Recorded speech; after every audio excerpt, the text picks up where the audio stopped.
Le journal de 8h, Bérangère Bonde. Bonjour Bérangère. Bonjour Thomas, bonjour à tous. 14 caméras autour d'une table ovale, 2 candidats qui auront le droit de rester assis, contrairement au débat du premier tour, et un décor élyséen couleur champagne. Tout a été réglé au cordeau pour ce débat d'entre-deux tours. Débat arbitré par les chefs des services politiques de TF1 et France 2, Christophe Jacubizine et Nathalie Saint-Cric, et préparé bien sûr minutieusement par la garde rapprochée de chacun des candidats. Et ce n'est pas courant.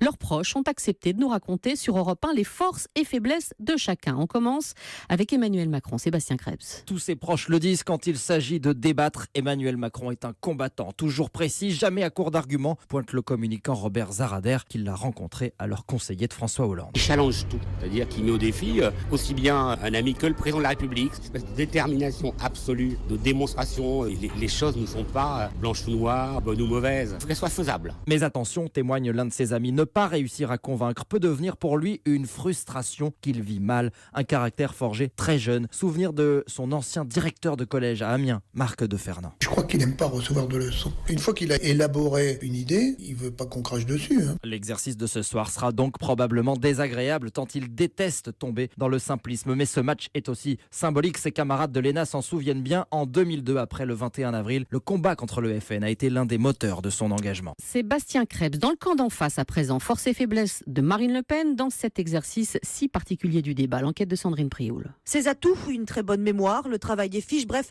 sa formation d'avocate, prédisent des proches, comme son amie Marie-Christine Arnautu, qui connaît le goût de Marine Le Pen pour la rhétorique. C'est quelqu'un qui sait défendre ses idées avec énormément de cœur et de conviction. Elle est exceptionnelle. Je lui avais dit que tu es absolument bluffante dès lors que tu es détachée de tout lien affectif. Mais attention à cette pugnacité, prévient le conseiller comme de son père, Laurent de Saint-Afrique, craint qu'elle ne soit aussi le talon d'Achille de Marine Le Pen. Quand elle est en difficulté ou quand elle sent qu'elle peut l'être, elle choisit la rupture. Et elle n'attend pas que ça lui arrive, justement. Elle assène ce qu'elle croit être une vérité, puis elle tourne le dos, elle s'en va. Elle n'attend pas la réponse. Ça peut être un signe de mépris, ou alors une fragilité, c'est de ne pas risquer d'être prise en défaut. Et si elle est prise en défaut, l'autre enjeu de taille pour la candidate sera de garder son sang-froid. Sandrine Prioul et ce